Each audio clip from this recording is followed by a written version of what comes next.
Ini dia dalang dibalik terjadinya demonstrasi besar-besaran. Ya, teman-teman, kita akan ungkap siapa dalangnya, tetapi kalian harus jawab dulu. Renungkan ini, apa kesamaan antara para pembuat kebijakan? 1. PPN 12% pada saat bulan Januari.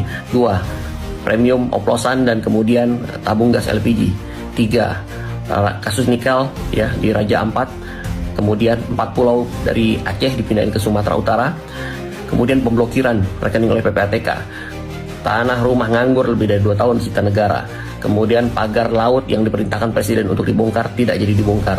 Dan sekian banyak masalah-masalah polemik yang muncul justru dari kebijakan-kebijakan ngawur. Apa kesamaan dari pembuat kebijakan ini? Mereka sama-sama termul. Ini dia orang-orang yang berada di balik kekisruhan yang membuat pemerintahan terus dirongrong. Sebulan rata-rata 2 dan 3 kali kebijakan-kebijakan ngawur itu dilontarkan yang membuat masyarakat resah, ngamuk, dan marah-marah. Akhirnya mereka test case pada saat Indonesia gelap. Pengerahan massa luar biasa yang sangat banyak, tetapi tidak ada narasi yang kuat dan jelas apa tuntutannya. Dan kemudian diberikan lagi, ditaburi dengan resep-resep yang makin membuat masyarakat marah. Kemudian digeser ke Pati sebagai lab untuk percobaan pertama. Bagaimana ketika dana yang harus mengalir ke daerah itu tiba-tiba berkurang, maka pejabat-pejabat daerah harus meningkatkan pajak pendapatannya, dan itu mengakibatkan kemarahan yang sangat luar biasa terjadi di Pati, dan ini hampir bergeser ke kota-kota dan daerah lainnya.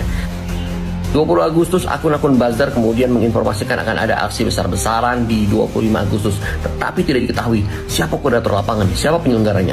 Bahkan sampai tanggal 24 Agustus tidak diketahui siapa yang kemudian mengomandani dari aksi massa ini. Baru tanggal 24 sore masuk surat-surat dari aliansi-aliansi mahasiswa untuk terlibat dalam aksi tersebut. Sebelumnya tidak jelas.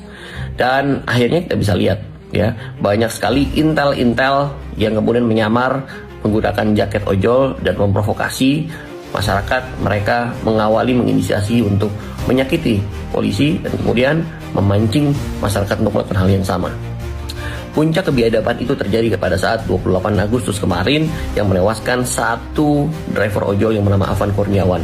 Turut berduka cita sedalam-dalamnya dengan keberingasan Brimob yang menabrak dan melindasnya. Agar muncul stigma negatif ke pemerintahan bahwa di rezim ini terjadi pelanggaran HAM, maka harus ada korban. Dan ini didesain dengan sangat apik sekali, sangat disayangkan betul. Maka saya akan ingatkan kembali apa yang Bu Kony pernah sampaikan sebelum presiden dilantik. Prabowo hanya dijatah 2 tahun berkuasa, dan ini disaksikan oleh Rosa Roslani yang sekarang jadi CEO dan Antara. Artinya setelah dilengsarkan 2 tahun akan ada Fufu Papa yang kemudian memimpin negara ini. Kalian ikhlas? Dan tenggelamlah isu-isu pemakzulan Gibran, ijazah palsu, korupsi yang melibatkan Nadiem Makarim.